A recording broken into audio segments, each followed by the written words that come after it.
13 de mayo del 42. ¡Terremoto!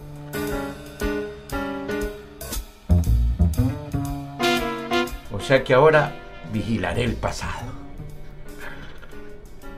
Euclides Vaca, detective urbano.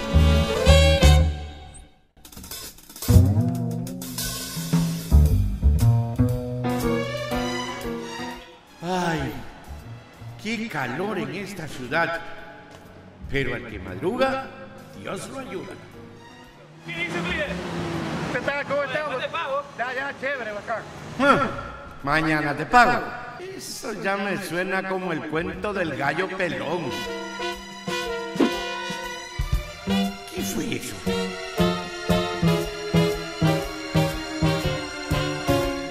¿Qué será?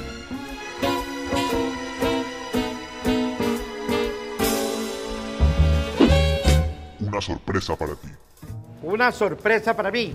Pero si es para mí, y aquí dice confidencial, ¿cómo es el asunto? Si usted... ¿Para dónde se fue? ¡Ey! Confidencial. Y es sorpresa para mí. Vámonos a la oficina, ya vamos a resolver.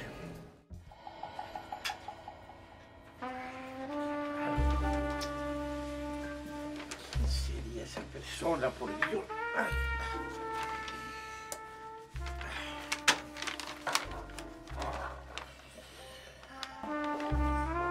Confidencial. Qué raro, confidencial. No se ve nada. Que ni pesa siquiera. No perdica las finales. Mi Villus Caracas Boys. Sí, vamos a salir de duda. Efectivamente, dinero. Villus Caracas. Sucre. ¿En qué época cree que yo vivo? Pero bien, pero billetes de su... A ver, aquí hay algo raro. Mayo de 1944. A ver, aquí hay gato encerrado. Espérame un ratito. Déjame ver cómo desplazo esto. Mayo 1944. Enero 1942.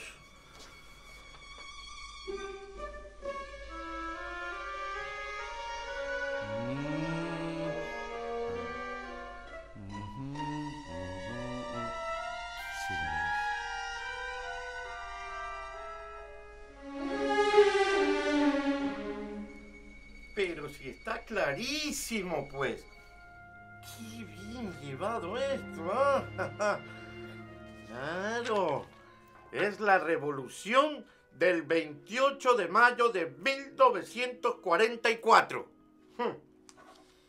Este es otro trabajo más para Euclides Vaca, detective urbano.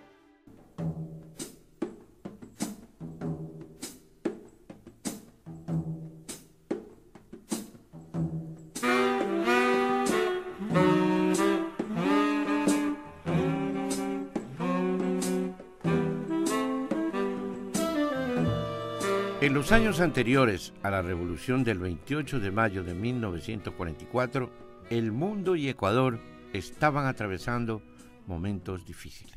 La Segunda Guerra Mundial había dado ya comienzo con la invasión del ejército nazi a Polonia, el 1 de septiembre de 1939. 2 días después, Francia y Gran Bretaña declaraban la guerra. Para 1944, la guerra toma un significativo giro con los desembarcos en Normandía, que tuvo como final una decisiva victoria por parte de los aliados.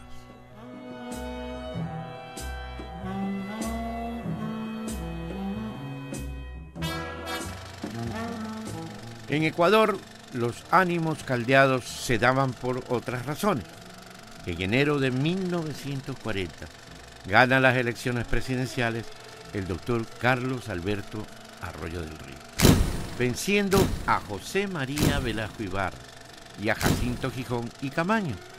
Las elecciones son consideradas por un sector de la población como fraudulentas. Que llegó a ser anecdótico aquello de que el gobernador de Manabí, un coronel Santos en aquella época, puso un telegrama que después se publicó como sorna y vergüenza para la democracia. ¿Cuántos miles de votos más se necesita para asegurar el triunfo de nuestro candidato? El candidato de entonces era Carlos Arroyo del Río. Carlos Arroyo del Río nació del fraude electoral.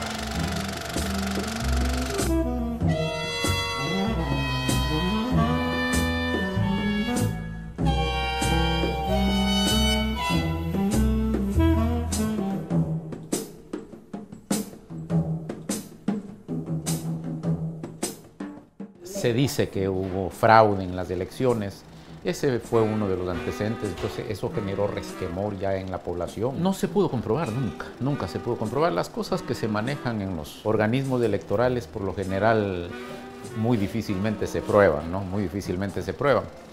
Un año después, en julio de 1941, el Ecuador se enfrenta a la invasión peruana de su territorio, debido al conflicto limítrofe entre ambos países.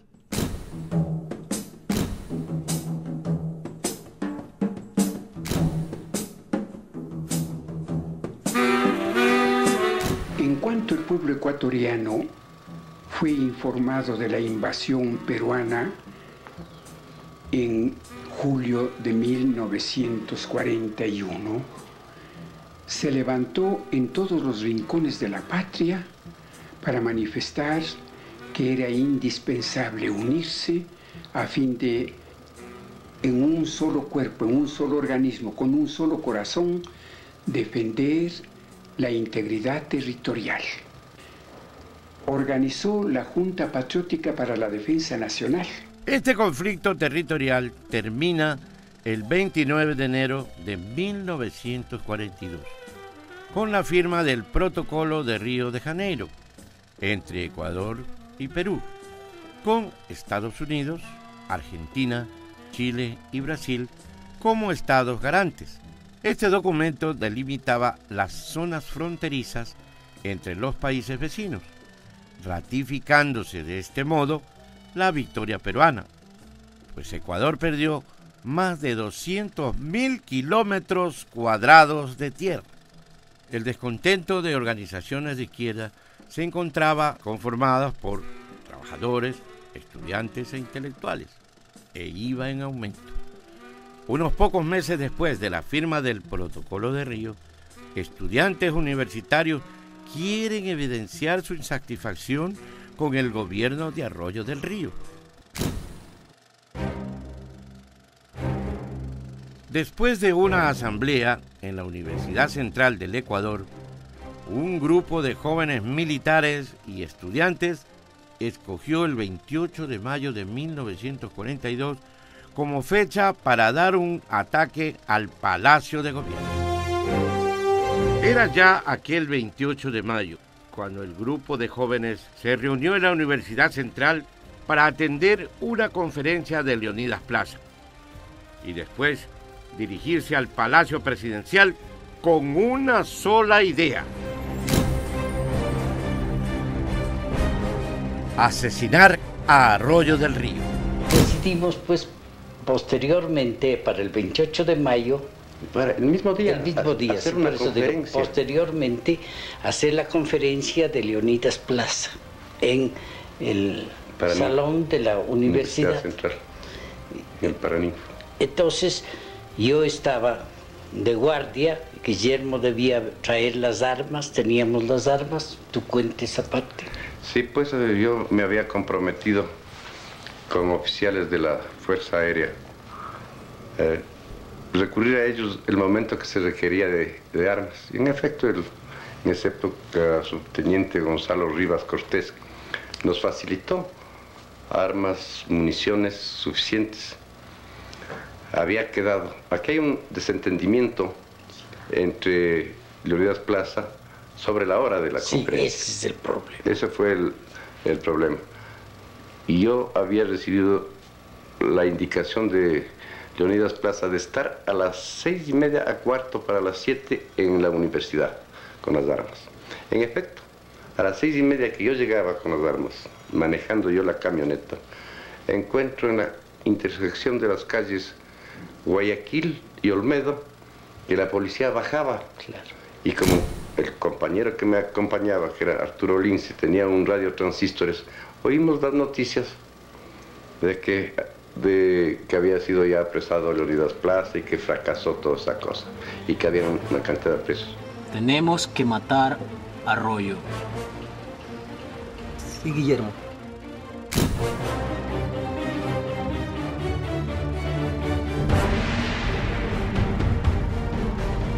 Unidos los universitarios, todos colaboramos a aquel intento de golpe que fue frustrado el 28 de mayo del 42 y cuyo escenario fue la Universidad Central. Y a todo esto, ¿dónde está Velasco Ibarra? Que aquí no está. Tampoco, déjame ver aquí en el libro.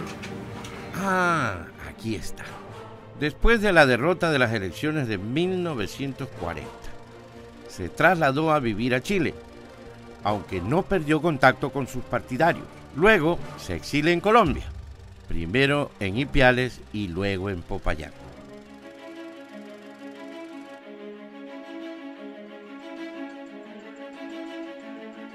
Con un líder exiliado, la oposición al gobierno de Arroyo del Río toma mayor cuerpo en julio de 1943, con la creación de Acción Democrática Ecuatoriana, ADE, por parte de Francisco Arizaga Luque.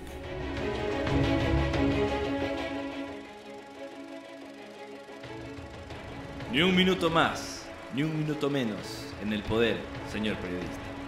Esa fue la respuesta del presidente Arroyo del Río al periodista argentino Natalio Burstein, cuando le preguntó por la duración de su mandato.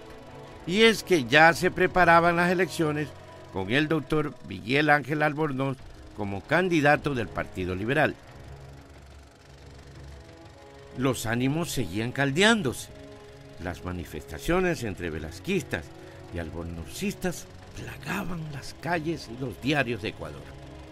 Ya para fines de abril de 1944, la dirección de ADE y los militares jóvenes de la guarnición de Guayaquil, representados por el capitán Sergio Enrique Girón, habían logrado una primera reunión como parte de la conspiración contra Arroyo del Río. Se buscaba su caída.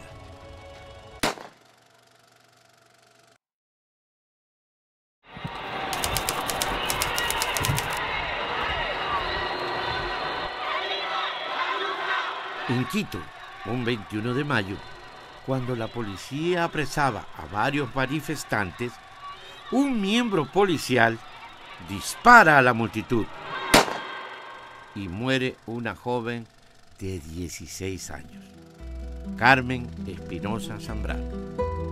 Precisamente la muerte de la hija de una lavandera, como se acordará Eduardo, María del Carmen Espinosa, una muerte que se produjo en Avenida 24 de Mayo, dio lugar a un entierro gigantesco en donde todo Quito estuvo y allí hablamos. Me tocó hablar precisamente en el cementerio y yo creo que sellábamos en ese momento cuando acusábamos a Arroyo del Río de tener a los altos jefes militares protegiendo el palacio y no luchando en la frontera, no defendiendo la soberanía nacional. Creo que en ese momento realmente culminaba esa revolución, porque no hubo ni carabinero ni militar que se atreviera a impedir esa manifestación multitudinaria. Yo creo que ese es el momento más importante de vinculación que hay entre un sector del ejército y la sociedad para un cambio de gobierno, ¿no? Como consecuencia de esa indignación que se había extendido a nivel nacional, se da la conformación de una organización política, la ADE, Acción Democrática Ecuatoriana, que agrupa desde los sectores conservadores a los sectores comunistas, ¿no? El apoyo armado de Arroyo del Río eran los carabineros, la policía de la época. Los militares jóvenes se aliaban con los civiles para cumplir su objetivo: la salida inmediata del poder por parte de Arroyo del Río. Los últimos días de mayo, las principales ciudades del país se encontraban sumergidas en una tempestad. Guayaquil, Quito, Quito, Guayaquil, hasta que llegó el día, el 28 de mayo de 1944. 28 de mayo. Por la tarde del 28 de mayo se decomisaron bombas y líquido inflamable de casa de algunos revolucionarios. Ay, ay, ay. Esto sí que se está poniendo feísimo. Los militares jóvenes de la guarnición de Guayaquil se aprestaban a atacar el cuartel de los carabineros Villamil, tal como se había planeado.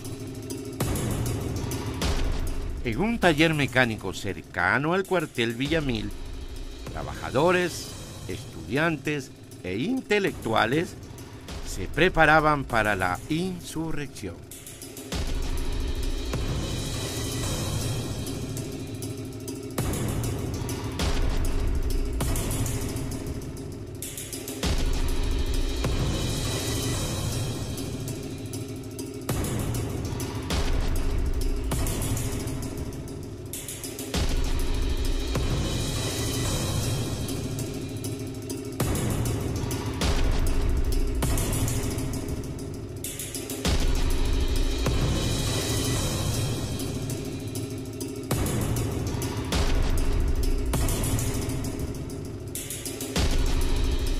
Girón, junto a sus compañeros de revuelta, piden el apresamiento del jefe del grupo, comandante Martínez. Algunos oficiales que no tenían conocimiento del golpe se adhieren a él. Otros se entregan a sus compañeros sin ofrecer resistencia alguna. Para aquel entonces yo era teniente del grupo de artillería Villamil, cuyos oficiales, muchos de ellos, no todos, habían estado comprometidos en una conjura. Yo no estuve.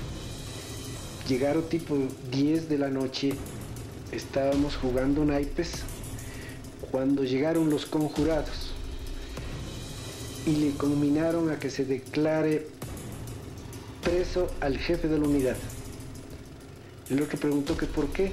Los conjurados le indicaron la razón, al tiempo de que a mí me pidieron que salga al patio del cuartel para que reciba órdenes. Eso lo hice. Las órdenes naturalmente no eran todavía otra cosa que armarse para proceder a combatir al grupo de carabineros que eran el sostén del gobierno del doctor Arroyo del Río. Cerca de las 11 de la noche, los militares tienen su primer choque con los carabineros, aunque fueron recibidos con ametralladoras y todo el poder de defensa. Se hizo retroceder a los carabineros de modo tal que quedaron encerrados en su propio cuartel. Esa era la estrategia. El combate era de lado y lado. Carabineros contra militares, civiles contra gobierno. A la medianoche se reporta que una camioneta estacionada frente a la residencia del gobernador del Guayas, Enrique Vaquerizo Moreno, es incendiada por un grupo de ciudadanos. A las 3 de la mañana, el capitán Girón recibe la noticia de que la marinería y la policía municipal se habían adherido a la pelea. Ya alrededor de las 11:15 había recibido noticias de que el batallón Chimborazo intervenía, mientras que a la medianoche ya se había completado el cerco a los carabineros. El asalto final se da con las primeras luces de la mañana. A las 5:30 de la mañana, el fuego para de ambos lados. De la azotea caían carabineros que habían sido vencidos por las balas insurgentes. Entonces les prendieron fuego, ahí tuvieron que salir corriendo, pues morían achicharrados. Lo malo es que también se quemaron los caballos. En vista porque se estaba quemando el edificio, tuvieron que salir. Pero no es que salieron con las manos en alto, sino salieron corriendo y les daban bala ahí mismo. Algunos llegaron, se salvaron por las piernas y otros cayeron en media calle. A las 7:05 de la mañana, los militares ingresan triunfantes al cuartel. A los pocos minutos, los civiles lo incendian. Los soldados jóvenes, los militares jóvenes, ¿qué teníamos que hacer? Apoyar la voluntad del pueblo ecuatoriano que gritaba, clamaba por un cambio de régimen. Y así aconteció.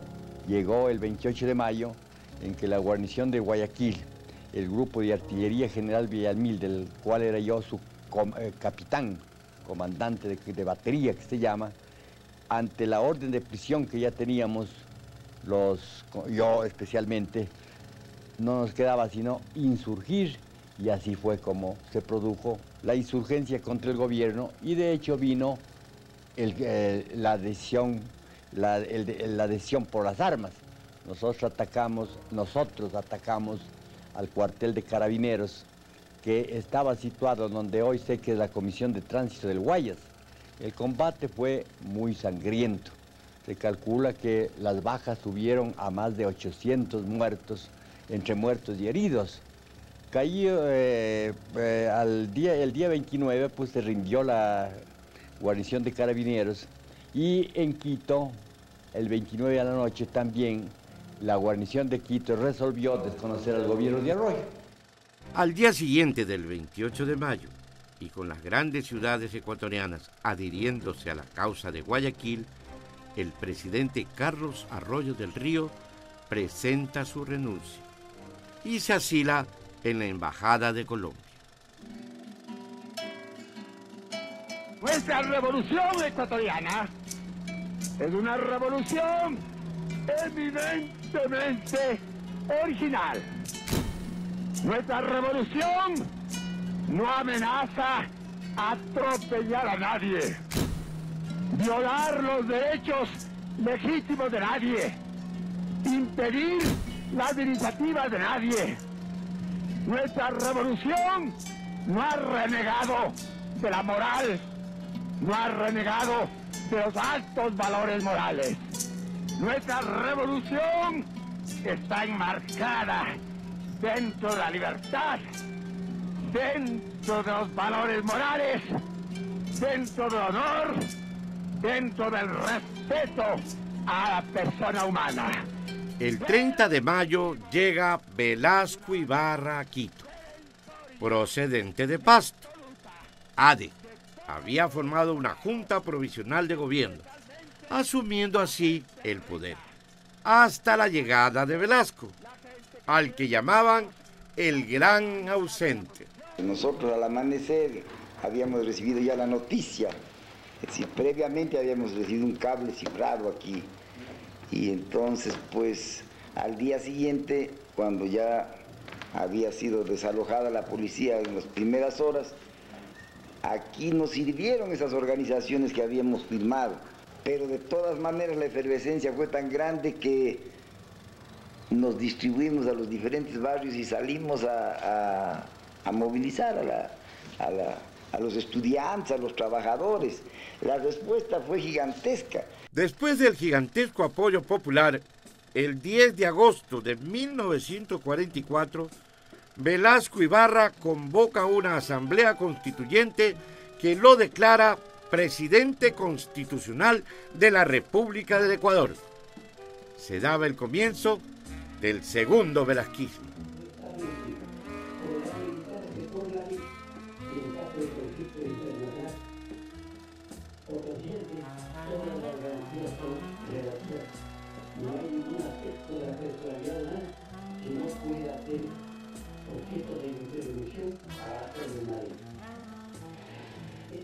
¿Te das cuenta lo nefasto que puede ser el pasado? Sí, ¿Usted? Bueno, sí, la verdad es que es bastante terrible el pasado del Ecuador. Lo que pasa es que nosotros no... ¿Qué? Si no me cuelga el teléfono, desaparece. ¿Qué misterio es este? Otro caso resuelto de Euclides Vaca.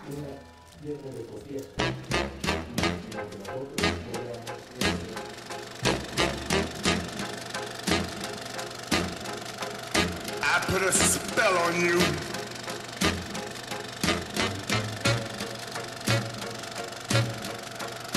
Because you're mine.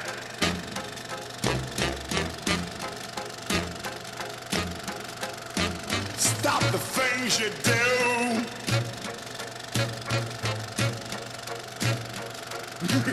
What's up?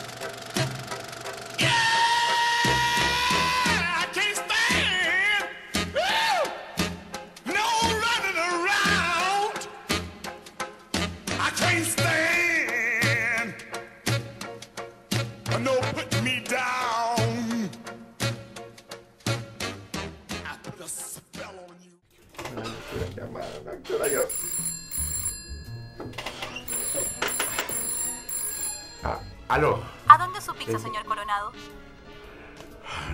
Yo no soy el señor Coronado. Y tampoco quiero pizza. Oye, gracias, mi amor, está bien.